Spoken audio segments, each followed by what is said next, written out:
Hello friends, how are you all. कैसे हैं आप सभी। तो आई नो आप लोग अच्छे होंगे, स्वस्थ होंगे, मस्त होंगे और स्टडी कर रहे होंगे। तो जैसे कि मैं टेस्ट सीरीज़ करवा रही थी बिहार स्टेट का, तो आज मैं आप लोगों को ज्योग्राफी का part 6 test series कराऊंगी।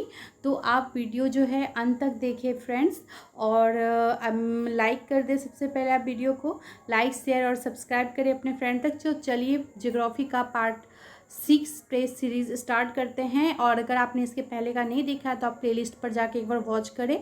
UGC net paper 1 जो है उसमें मैंने टीचिंग एप्टीट्यूड का जो है कॉन्सेप्ट वाइज करवाया है, एक एक कंसेप्ट को करवाया है। तो आप वहाँ पे जाके, वो स्टेट के लिए हर एग्ज़ाम के लिए है, तो आप एक बार जाके वहाँ देख सकते हैं। वो टॉपिक वाइज है, तो आप उसमें जाके प्लेलिस्ट में जाके देखिए फ्रेंड्स, वो बहुत ज़्यादा इंपॉर्टेंट होगा आपके लिए। तो चलिए हम स्टार्ट करते हैं ज्योग्राफी टेस्ट सीरीज़। तो स्टार्ट करते हैं friends, Bihar state geography test series part 6। क्योंकि मैंने 1 से 5 टेस्ट सीरीज करा दिया है, आपने नहीं देखा क्या?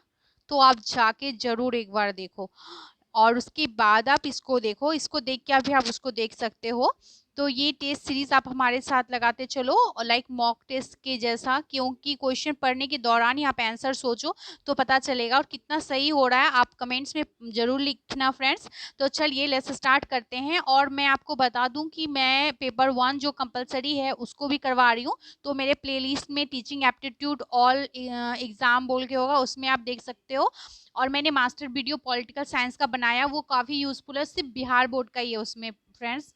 जो बिहार बोर्ड का जो क्वेश्चंस है वही है, तो वो मैंने करवाया है। तो अगर उसको आपने नहीं देखा तो आप उसको भी देख लेना, क्योंकि उसके बाद में पार्ट 2 भी उसका करवाने वाली हूँ। तो चलिए लेट्स स्टार्ट करते हैं।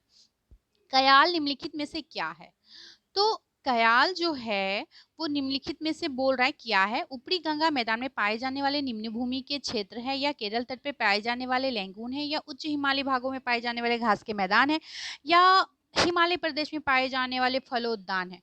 तो फ्रेंड्स क्या है बताइए। तो इसका हो जाएगा बी, यानी केरल तट पर पाए जाने वाले लेगून है। कयाल क्या है? केरल तट पे पाए जाने वाले लेगून है। नेक्स्ट क्वेश्चन है 77, भारत में जनसंख्या की त्वरित वृद्धि का प्रमुख कारण क्या है? निम्न जन्म दर और निम्न मृत्यु दर में फ्रेंड्स मैं डायरेक्ट आप लोग को ऑप्शन और उसका डिटेल बताते चलती हूँ। ठीक है, तो थोड़ा सा मैं ज्यादा आप लोग को बता पाऊंगी। तो इसका देखिए 77 का बी हो जाएगा। भारत में जनसंख्या की त्वरित वृद्धि का प्रमुख कारण है उच्च जन्म दर और गिरती मृत्यु दर। नेक्स्ट क्वेश्चन है 78 नंबर, पहली डाक टिकट कहाँ जारी की गई थी? तो पहली डाक टिकट जो है वो मुंबई में जारी की गई थी, आप लोग को पता ही होगा ये क्वेश्चन। पहला हवाई सेवा जो है 1911 ईस्वी में इलाहाबाद के नैनी के बीच चला था फ्रेंड्स।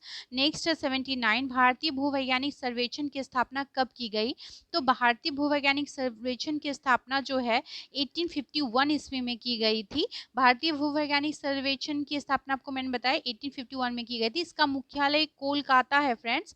और ये ministry of mines of union government of India के अंतर्गत आती है। नेक्स्ट क्वेश्चन है 18, निम्नलिखित कथनों पर विचार कीजिए।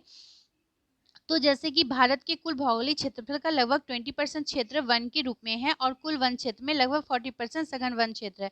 दूसरा दिया, राष्ट्रीय वन्य कार्यक्रम का उद्देश्य भारत के 1/3 क्षेत्र को वृक्षों या वनों से ढकना है। तो 80 का क्या हो जाएगा फ्रेंड्स? केवल एक, केवल दो, केवल एक और दो दोनों, या केवल ना तो एक ना तो दो? तो इसका बी होगा केवल दो, यानी राष्ट्रीय वन्य कार्यक्रम का उद्देश्य भारत के 1/3 क्षेत्रफल को वनों से ढकना है। यानी फ्रेंड्स यानी 24% क्षेत्र जो है वो वन से ढका हुआ है अपने इंडिया में। ओके, नेक्स्ट क्वेश्चन चलते हैं 81 नंबर क्वेश्चन। किस देश के साथ भारत की सबसे लंबी अंतरराष्ट्रीय सीमा स्पर्श करती है? तो किस देश के साथ करती है? नेपाल, पाकिस्तान, चीन या बांग्लादेश? तो इसका बांग्लादेश हो जाएगा। भारत की सबसे लंबी अंतरराष्ट्रीय सीमा बांग्लादेश के साथ, यानी 4096.7 किलोमीटर लंबी है। और यह सीमा पश्चिम बंगाल, असम, मेघालय, देखिए पश्चिम बंगाल, ठीक है, असम, मेघालय, त्रिपुरा और मिजोरम, ठीक है, राज्यों के साथ लगती है। टोटल कितना देखिए 1 2 3 4 5 के साथ लगती है। जबकि उससे छोटी अंतरराष्ट्रीय सीमा अफगानिस्तान की है, जो 106 किलोमीटर की है, और जो जम्मू कश्मीर राज्य के साथ सीमा साझा करती है। नेक्स्ट क्वेश्चन है 82, खैबर दर्रा कहाँ स्थित है?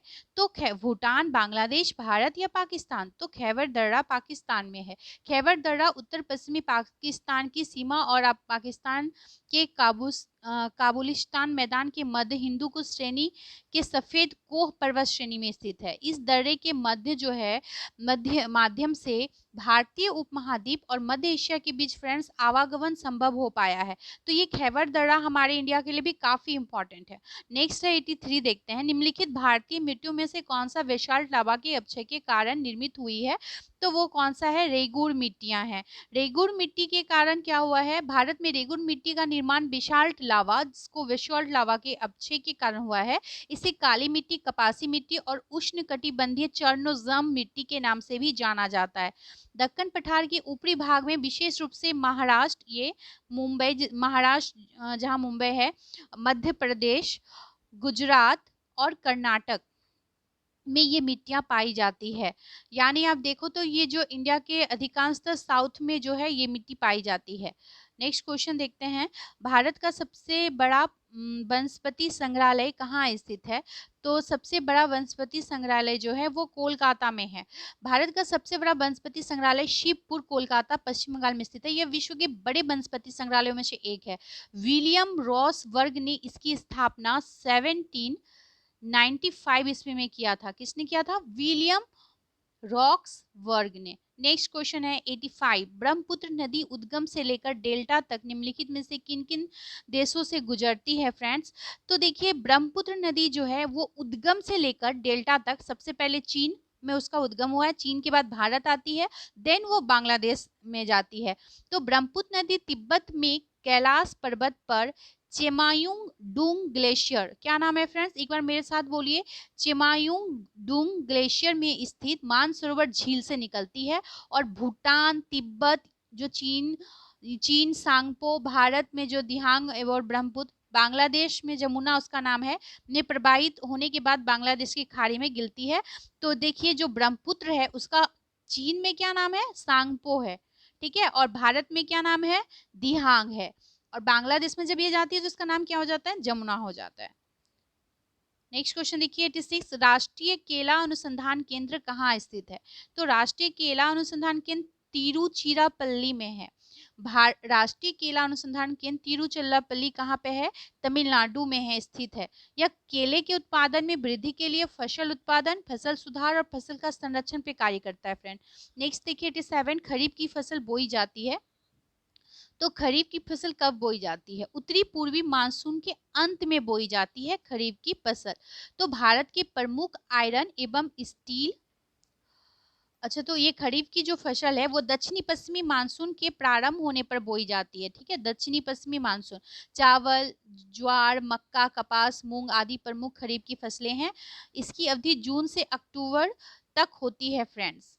तो आपको अगर पूछे कि खरीफ की फसल में क्या क्या आता है, तो देखिए सबसे ज्यादा हम लोग क्या यूज करते हैं दैनिक जीवन में, तो चावल, ठीक है, ज्वार, मक्का, कपास और मूंग, ये खरीफ की फसल है।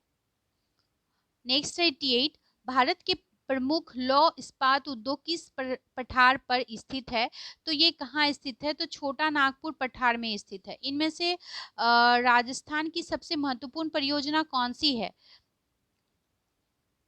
तो देखते हैं राजस्थान की, देखिए ऑप्शन दिया हुआ है, राजस्थान की सबसे महत्वपूर्ण योजना जो है वो चंबल परियोजना है, नागार्जुन है, या भाखड़ा नांगल है, या इंदिरा गांधी नहर है। तो आप समझ गए, इसका इंदिरा गांधी हो जाएगा। तो राजस्थान की सबसे महत्वपूर्ण परियोजना इंदिरा गांधी है। इसका पुराना नाम राजस्थान नहर है। इस नहर को राजस्थान की मरु गंगा भी कहा जाता है। राजस्थान में इस नहर को राज कैनाल भी कहा जाता है। क्या कहा जाता है फ्रेंड्स? राज कैनाल कहा जाता है। यह पंजाब में 132 किलोमीटर और राजस्थान में 470 किलोमीटर, दोनों राज्यों में कृषि कार्य की सिंचाई का प्रमुख साधन बन गया है, ठीक है। नेक्स्ट क्वेश्चन देखते हैं 90 नंबर, इनमें से कौन हमारे देश से प्राय लुप्त हो चुका है? चीता, हनुमान, हनुमान, गैंडा या तेंदुआ? तो फ्रेंड्स इसका ऑप्शन ए हो जाएगा। चीता जो है, चीता हमारे देश में प्राय लुप्त हो चुका है। भारत दुनिया के कुछ सबसे अधिक जैव विविधता वाले देश है। भारत का अधिकांश इको जोन हिस्सा जो है हिमालय के ऊपरी भाग, जिसको इंडो हिमालय क्षेत्र बोलते हैं, पर स्थित है। 1973 में शुरू किया गया था प्रोजेक्ट टाइगर। बाघ और उसके आवासों के संरक्षण के लिए एक बड़ा प्रयास था। भारत के अधिकांश गैंडे जो है वो काजीरंगा राष्ट्रीय उद्यान और असम में रहते हैं। नेक्स्ट क्वेश्चन फ्रेंड देखते हैं 91। अधिकांश दिनों तक वर्षा का वियोग सहना किस फसल के लिए घातक होता है? तो फ्रेंड्स क्या होगा? चाय। अधिकांश दिनों तक ये वर्षा का वियोग नहीं सह सकता। चाय की खेती के लिए 200 सेंटीमीटर से अधिक वर्षा अनिवार्य होती है। चाय का सर्वाधिक उत्पादन कहाँ होता है फ्रेंड्स? असम में। चाय में थीन पाया जाता है। क्या पाया जाता है? थीन। और कॉफी में कैफीन एवं तंबाकू में निकोटीन पाया जाता है। अगर आपको पूछे चाय में क्या पाया जाता है? थीन, कॉफी में कैफीन और तंबाकू में निकोटीन पाया जाता है। नेक्स्ट क्वेश्चन चलते हैं 92। सिंदरी कहाँ स्थित है फ्रेंड? तो सिंदरी जो है वो झारखंड में स्थित है और सिंदरी बड़ी उर्वरक कारखाना की वजह से जाना जाता है। सिंदरी जो है धनबाद जिला के अंतर्गत औद्योगिक क्षेत्र है और यह एसोसिएटेड सीमेंट कंपनी, जिसको एसीसी कहते हैं, Indian iron and steel company, ठीक है, IISCO जिसको बोलते हैं, के लिए जाना जाता है। नेक्स्ट क्वेश्चन है 93। मध्य पूर्व रेलवे का मुख्यालय कहाँ है?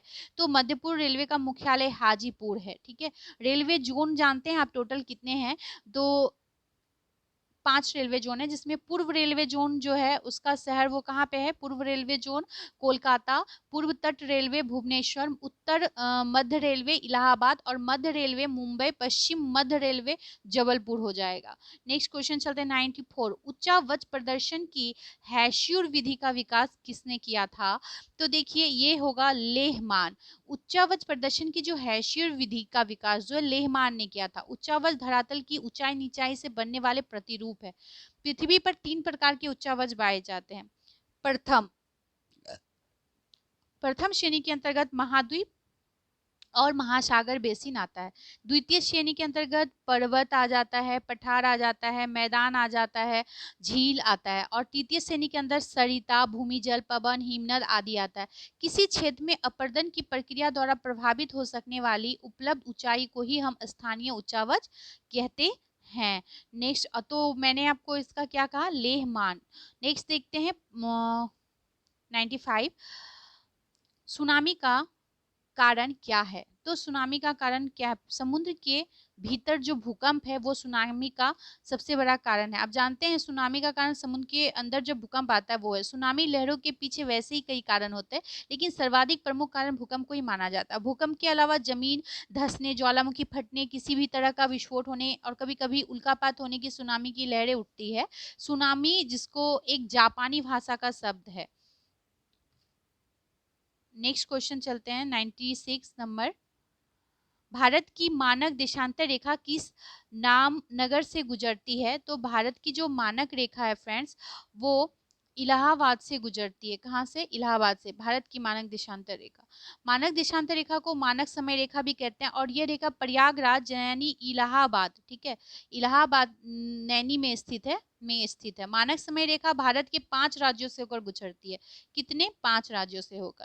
पहला तो हो जाएगा यूपी, जिसको उत्तर प्रदेश कहते हैं, एमपी मध्य प्रदेश हो जाएगा, देन छत्तीसगढ़, ठीक है, फिर ओडिशा और आंध्र प्रदेश।